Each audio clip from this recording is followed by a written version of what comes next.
आज का पॉडकास्ट बेहद खास है क्योंकि हमारे जो गेस्ट हैं वो एक राजनीतिक एनालिस्ट हैं, पॉलिटिकल एनालिस्ट हैं। स्वागत करते हैं हमारे गेस्ट श्री दीपक झा जी का।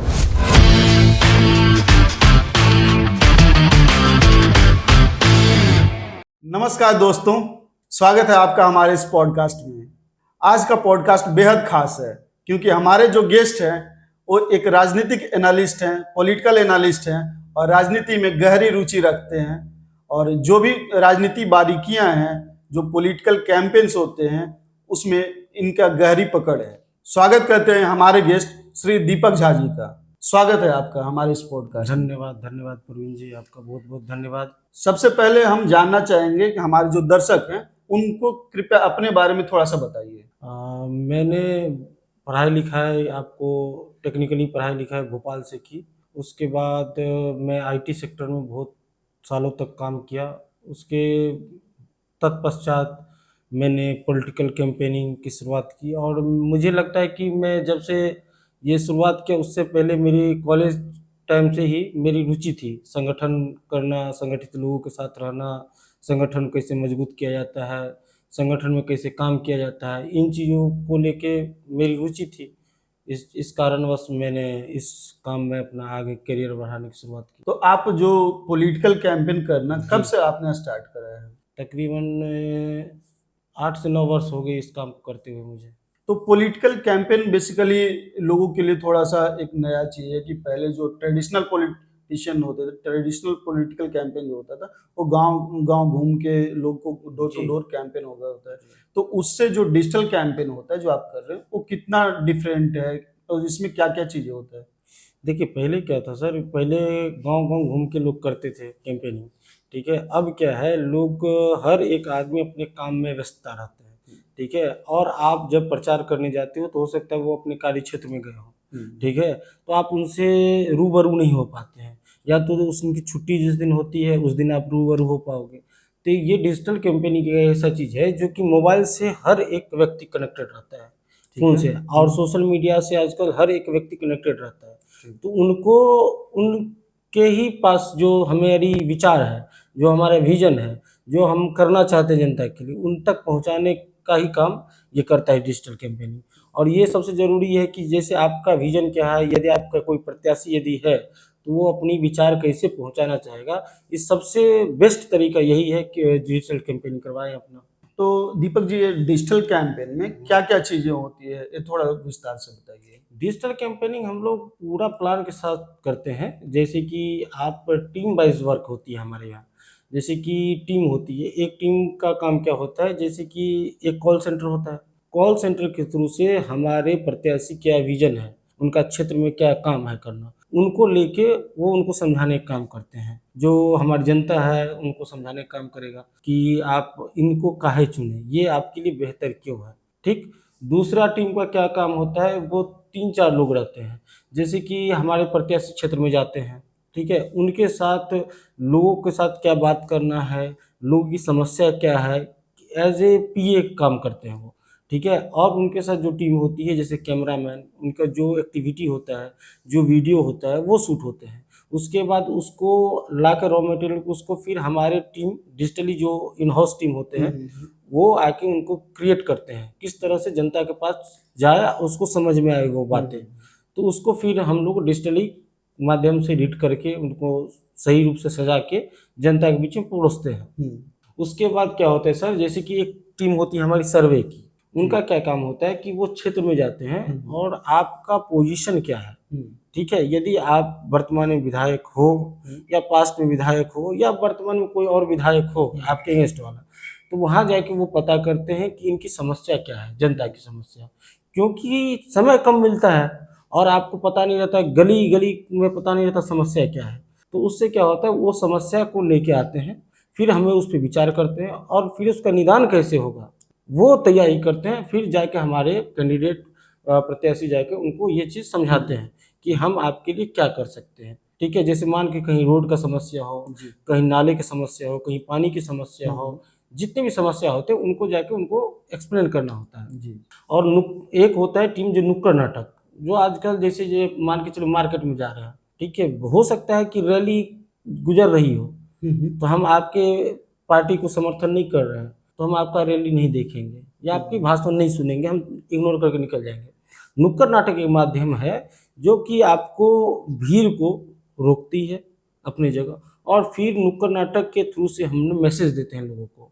पहले कुछ कॉमेडी या किसी तरह के वार्तालाप करते हैं जिससे भीड़ आती है, फिर हमारे प्रत्याशी का विजन क्या है वो उनको समझाते हैं, जिसमें से इसका बेनिफिट ये होता है कि उनको समझ में आता है कि सामने वाले से अच्छा तो हमारा ये है, तो हम इस तरफ रुझान करें, इसलिए नुक्कड़ नाटक जरूरी होता है। तो नुक्कड़ नाटक का ये प्रक्रिया है। इसी तरह से फिर उसके बाद क्या होता है सर, जैसे कि डिजिटली तो ये हो गया जो कि हम करते हैं, और डिजिटली क्या होगा, जैसे कि मान के चलो आप जो कॉल सेंटर है हर एक आदमी से बात नहीं कर पाएगा, जितने भी विधानसभा के डाटा होते हैं उन पे वॉइस कॉल के माध्यम से उनको मैसेज भिजवाना होता है। बहुत टाइम क्या होता है कि आपका बैलेट पेपर पे मतलब ईवीएम पे कितने नंबर पे आपका बटन है ये आपको पता नहीं होता है लोगों को, तो अब हम आपको वोट देना है मुझे, बट मुझे पता नहीं है कि कितने नंबर पे आपको, क्योंकि आपके पास पर्ची नहीं पहुंची है। ठीक है, तो वो वॉइस कॉल के माध्यम से हम हर एक आदमी तक अपना मैसेज पहुंचा देंगे 1 बाय 1 करके। मतलब आप लोग जो डिजिटल प्लेटफॉर्म है उसका इस्तेमाल करके लोगों में अवेयरनेस हाँ, फैलाते हैं, बस यही है, जो कि डोर टू डोर जो जी, जाके अगर लोग जी, नहीं जी, मिल पाते जी, हैं जी, जी, या एक साथ आप नहीं प्रचार जी, कर पाते हैं जी, तो जी, उसको डिजिटल मैसेज आप जी, जी, कन्वे जी, कर जी, पाते हैं। जी, जी। ओके। अब देखिए सर, मेन क्या होता है कि आपको मैं बता रहा हूँ, जैसे जब भाषण होते हैं तो सुनते होंगे बड़े बड़े नेताओं के भाषण, तो क्या होता है अपने विपक्षी के बारे में वो बोलते हैं, ठीक है, और उसके बाद क्या होता है कि जैसे आप सोशल मीडिया है, मान के चलो एक फेसबुक, और फेसबुक में क्या होता है, मान के चलो हम इतने आदमी जुड़े हुए हैं, यदि 100 आदमी जुड़े हैं या 10,000 आदमी जुड़े हुए हैं, अपनी विधानसभा में लोग हैं 1 से 1.5 लाख, ठीक है, उन तक मैसेज कैसे पहुंचे, ये भी एक बड़ी ठीक समस्या है, होती है। तो ये क्या होता है, मेटा ऐड होता है, ठीक है। उसके थ्रू से आप टारगेटेड ऑडियंस जो क्षेत्र तक दिखाना है मुझे वहां तक का टारगेट करके उनके एक एक फोन पे हमने मैसेज दिखाना है कि हमारे प्रत्याशी क्या बोलना चाहते हैं। तो दीपक झा जी, जी जी जब चुनाव की बात आती है, वोटर्स की बात आती है, तो सबसे बड़ी समस्या होती है कि वोटर का बिहेवियर को कैसे आइडेंटिफाई किया जाए कि वोटर क्या चाहते हैं, वो कास्ट बेसिस पे वोट कर रहे हैं या विकास के बेसिस पे वोट कर रहे हैं या फिर कैंडिडेट के बारे में क्या उनका ओपिनियन है। तो इन सब को पता करने के लिए आपका क्या प्रोसीजर, आप कैसे जांचते हैं इन सब चीज़ों ये एक होता है, एक प्रोसीजर होता है टीम वाइज, जो कि ग्राउंड रिपोर्टिंग टीम इसको बोलते हैं। को? जी और ये जो है ग्राउंड पे जाती है जी। और लोगों से मिलती है, लोगों से बात करती है, जी और ये जानना चाहती है कि लोग जो है जिस क्षेत्र में या गांव में या कस्बे में जी किस बेसिस पे वोट दे रहे हैं, जी जी क्या सोच रहे हैं। जी। यदि आपको पता चले कि ये जात पे जा रहा है तो वो आपको ध्यान रखना है, इस पंचायत के लोग जात पे जा रहे हैं या इस बस्ती के लोग जात पे जा रहे हैं। जी फिर आपको बताएंगे कि विकास पे जा रहे हैं या किसी पार्टी के पे जा रहे हैं या कैंडिडेट के बेसिस पे जा रहे हैं, तो वो सारा चीज़ आपको लेके आना है वहाँ से, वो हमारी ग्राउंड रिपोर्ट जाती है लेके आती है। अच्छा। फिर उस पे हम लोग उस डाटा को एनालाइज करते हैं, किसको किस तरह से क्रिएट करके लोगों के बीच में दिया जाए, ठीक है, ताकि उससे जो भी चेंजेस कर पाए हम, ठीक है। ठीक है, उसको हम चेंज कर पाए। ओके। ठीक है, आपका कहना है कि आप जो ग्राउंड पे आपको जो जी रिपोर्ट मिलती है, सर्वे बेसिकली आप जी करना जी चाहते जी हैं, जी जी तो उसको एनालिसिस करने के बाद आप मैसेज क्रिएट हाँ, करते मैसेज हैं, क्रिएट करते हैं जी। और फिर लोगों के बीच में उसको अच्छा, भेजते हैं, स्प्रेड करते जी, हैं ताकि आप वोटर का वोटर का बिहेवियर वहाँ बिहेवियर से जान जान सकें। सकते हैं। तो दीपक जी, ये बिहार में अभी कैंपेन होने वाला है, 2025 में बिहार में कैंपेन होने वाला है, तो इससे पहले आपने कहाँ-कहाँ कैंपेन किया है? इसके बारे में थोड़ा-सा विस्तार से बताइए। सर मैंने हिंदी, जो जहाँ हिंदी बोली जाती है हर एक राज्य में मैंने काम कर जी, चुका हूँ, जैसे? जैसे दिल्ली, मध्य प्रदेश, उत्तर प्रदेश, बिहार, झारखंड, जी। ठीक है, और उड़ीसा में भी हुँ, हुँ। एक सीट पे मैंने लोकसभा का काम कर रखा हूँ, जी, तो इन सब जगहों पे मैंने काम कर रखा हूँ। अच्छा। जी आप पार्टी के साथ काम करते हैं या कोई पर्टिकुलर कैंडिडेट के साथ काम करते हैं? मैं पार्टी के साथ काम नहीं करता, मैं पार्टिकुलर कैंडिडेट जो होते हैं जी। वो मुझे हायर करते हैं, जी। उनके साथ मैं काम करता हूँ। दीपक जी, आपने कहा कि आप कैंडिडेट के साथ काम करते हैं। जी कुछ कैंडिडेट का आप नाम बताना चाहेंगे जिनके साथ आपने काम किया हो? जी जी, जैसे अभी रिसेंटली मध्य प्रदेश विधानसभा चुनाव में मैंने जैसे सिहावल विधानसभा है, सिहावल। हाँ, जो मध्य प्रदेश और उत्तर प्रदेश के बॉर्डर पे आती है, अच्छा अच्छा। और सीधी जिले की सीट है। सिद्धि जिले में हाँ, है जी। उसमें है आपको विश्वामित्र पाठक सिहावल विधानसभा, अच्छा उनके अच्छा। लिए मैंने कैंडिडेट हमारे हैं, राजेंद्र मेश्राम है, जी। ठीक है, भिंड में है जो कि नेता प्रतिपक्ष हैं अभी। अच्छा अच्छा। हाँ, उसके बाद श्योपुर विधानसभा हो गए। जी।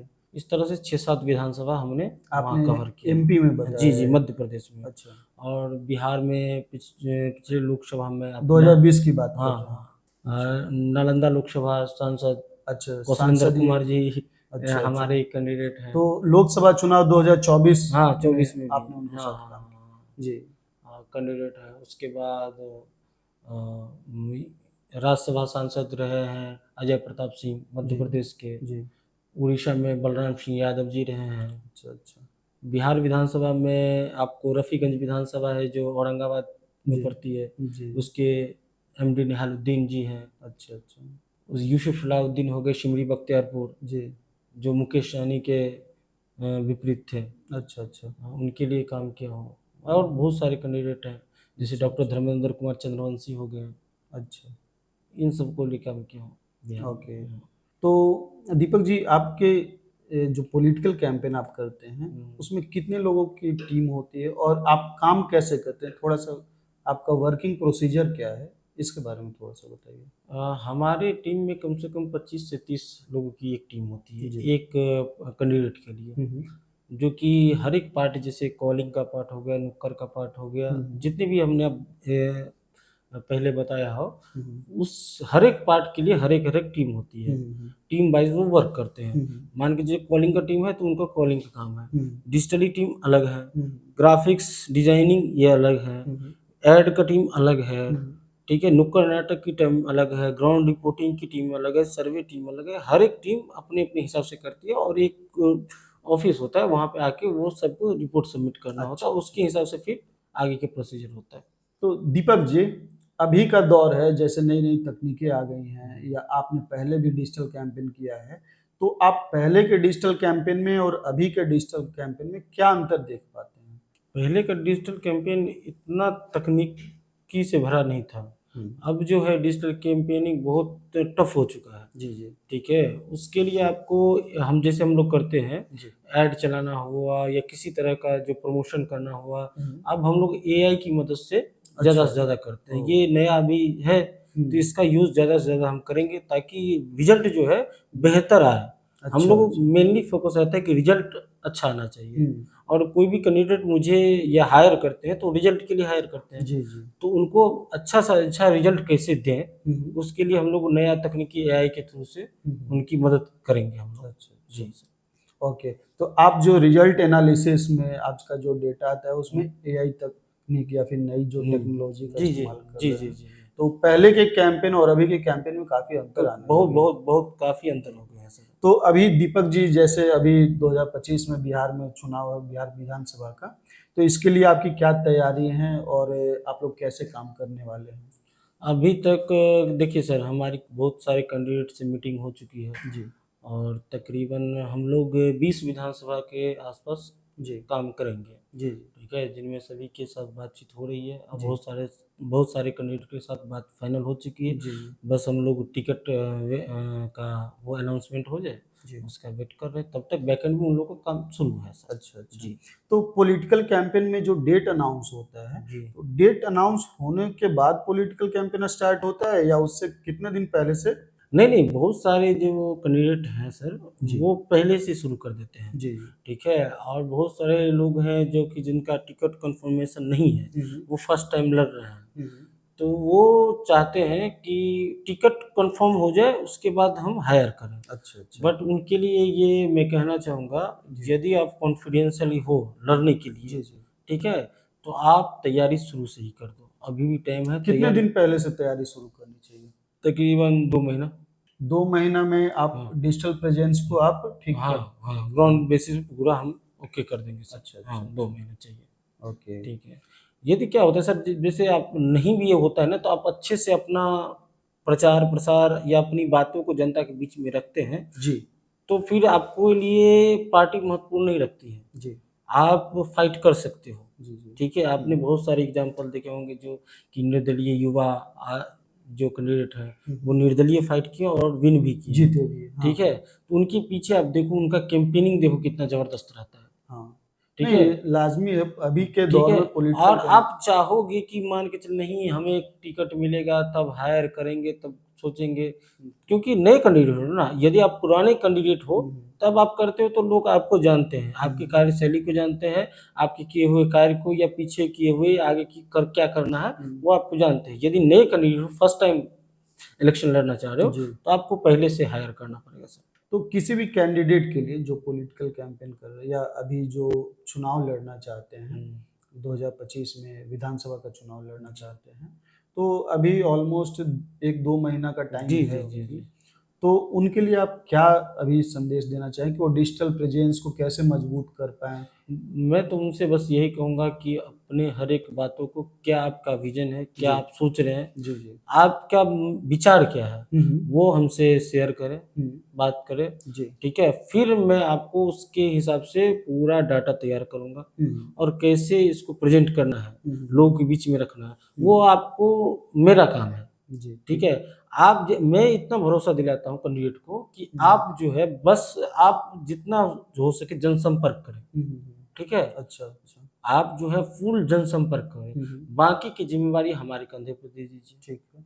हम आपका हर एक चीज़ उठाने के लिए तैयार हैं, हुँ। आपको विनिंग तक पहुँचाने का काम करेंगे हम। हुँ। आप बस जनसंपर्क करो, बाकी जो भी काम है वो हम आपको करके देंगे। ओके। जी सर। तो दीपक जी, आप जैसा कि आपने बताया कि आप कैंडिडेट के साथ काम हुँ। करते हैं, तो पार्टी के साथ आप काम क्यों नहीं कर रहे? पार्टी के साथ विचार कर रहे हैं, परंतु क्या है सर, बहुत सारे हमारे पिछले कैंडिडेट हैं जो कि जिनसे रिलेशन वो है, हुँ। तो वो क्या होता है जब आप किसी पार्टी के साथ बंध जाते हो ना, हुँ। तो फिर आप बंध ही जाते हो, आपका स्कोप नहीं रहता है, ठीक है? अच्छा। तो मैं किसी पार्टी के साथ बंधना नहीं चाहता हूँ, बस ओके। यही है कि मैं कैंडिडेट वाइज़ करूँ, हुँ। मैं उतना ही मैं तो आप जिन कैंडिडेट के साथ काम करते हैं, क्या उससे पहले उनका स्क्रीनिंग करते हैं? जैसे कि आप कैंडिडेट का सिलेक्शन कैसे करते हैं? जैसे आपके पास बहुत सारी इंक्वायरी आती होगी कैंडिडेट्स का, तो आप नहीं, कैसे नहीं। चुनते हैं कि इनके साथ काम नहीं, करना है नहीं, या नहीं नहीं, करना ये क्या होता है सर, जैसे कैंडिडेट मेरे पास आए है? इंक्वायरी जी, के लिए, जी। उसके बाद मैं उस टाइम बोलता हूँ कि मुझे थोड़ा वक़्त दीजिए, हुँ, फिर हुँ। उनके बारे में मेरा टीम जो है, वो जाके पता करती है, बात करती है और हर एक कुछ उनके बारे में पता करते हैं बैकएंड उनका, हुँ। पीछे का बैकग्राउंड क्या है, नहीं है। जी। उसके बाद हम विचार करते हैं इनके साथ काम किया हुँ, जाए हुँ, या नहीं हुँ। किया जाए। अच्छा। जी सर। तो दीपक जी, कुछ पर्सनल बातें आपसे जो जी, जी। संबंधित है आपके करियर पॉलिटिकल जी, करियर के, जी। तो आपने कब शुरुआत करा है पॉलिटिकल करियर? ये तकरीबन 8-9 साल हो गए ये काम को। और शुरुआत करने के पीछे क्या उद्देश्य था या किससे इंस्पायर होके आपने शुरू किया? इंस्पायर होके शुरू करने की कोई ये नहीं थी, मेनली था कि जब से ही हम लोग शुरू से ही कॉलेज टाइम से ही हुँ, हुँ। इन राजनीति ने एक संगठन को चलाने का, संगठन को बनाने का, कॉलेज में या संगठन के साथ रहने का या संगठित होके करने का कुछ भी काम के लिए वो प्रेरणा मिलती थी। फिर आईटी कंपनी में जॉब करने लगे डेवलपर के रूप में, हुँ, फिर बहुत सालों तक किए। उसके बाद हमें एक नेताजी मिले, हुँ। उनसे मुलाकात हुई, अच्छा, ठीक है। उन्होंने डिजिटल मार्केटिंग का तो नॉलेज था ही मुझे जी। और उस टाइम में बहुत सारी कंपनी आ चुकी थी जो इलेक्शन कैंपेनिंग करती थी, अच्छा, हाँ।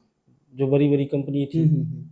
उनके साथ बातचीत करने के बाद उनके साथ वो फ़ील हुआ कि हम इनके लिए सोच सकते हैं और धीरे-धीरे उनके लिए बस एक कैंडिडेट कैंडिडेट नहीं, बस एक नेताजी थे, उनके लिए थोड़ा-सा कैंपेनिंग करना शुरू किए कुछ-कुछ और फिर इसमें इंटरेस्ट न्यूज़ मने क्या होना है, क्या विचार हो रही है, क्या न्यूज़ चल रहे हैं, उस पे फ़ोकस करने लगा मैं और हुँ। धीरे-धीरे, धीरे-धीरे करके पता नहीं इतना टाइम कैसे निकल गया अच्छा, इसी काम अच्छा। में।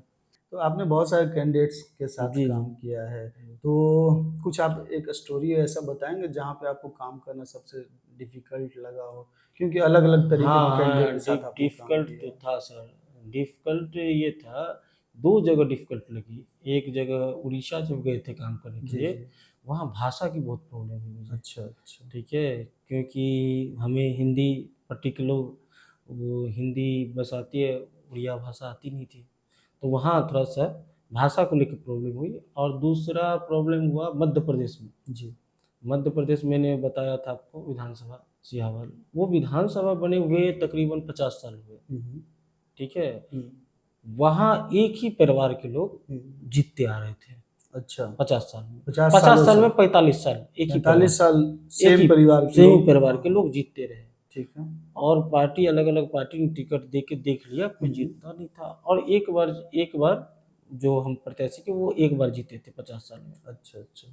अब वो हमने काम तो ले लिया, और काम लेने के बाद हम मुझे ऐसा लगा कि इतने बड़े नेता, इतने बड़े पारिवारिक लोग हैं जिनके परिवार से ही वो चला आ रहा है, और कैंडिडेट हमें इतना अच्छे मिले जो उनका तैयारी और मेरा तैयारी एकदम थिंकिंग मैच कर रहा था। अच्छा। ठीक है, उनकी सोचने की क्षमता, वो करना क्या चाह रहे हैं, और एकदम फ्रेंडली होके हमने उनके साथ काम किया। अच्छा। ठीक है, जैसे कि ऐसे मेरे ऊपर भी था कि यार इतना जगह हमने काम किया है, कोई एक दो बार कैंडिडेट रहे, और यहाँ जो सीट था वो कभी किसी ने हारा ही नहीं, उसके फैमिली के अलावा वही जीतता रहा, उसके अलावा कोई जीता ही नहीं। तो ये चैलेंजिंग था, और वहाँ पे ऊपर वाली की कृपा से इतना बढ़िया रिजल्ट रहा। अच्छा। जो वो सीट 45 साल बाद वो सीट उन्होंने लूज किया और हमने विन किया वहाँ पे। अच्छा, सिहावल आपका वो सीट आपने हाँ निकाल हाँ लिया। हाँ, सिहावल विधानसभा है। सिहावल विधानसभा जी, एमपी की बात कर जी रहे हैं। एमपी की बात कर रहे हैं। वो सबसे मतलब मुश्किल दौर था मेरे लिए कि यदि ये कर लिए जी। तो अपन और कुछ कर सकते हैं। ओके। हाँ, ये मुश्किल दौर था, उसको हमने जीत लिया सर।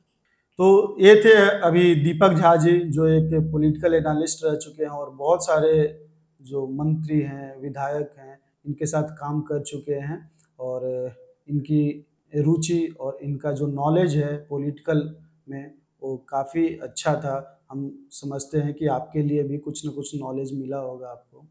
बहुत बहुत धन्यवाद दीपक जी, आप जो आपका हमारे भी पॉडकास्ट बहुत पे आए, आभार जो हमारे आपने दर्शकों को आपने ज्ञानवर्धन किया, उनकी जो पॉलिटिकल जानकारी है उसको आपने पुख्ता किया, मजबूत किया। तो बहुत बहुत आभार आपका, धन्यवाद।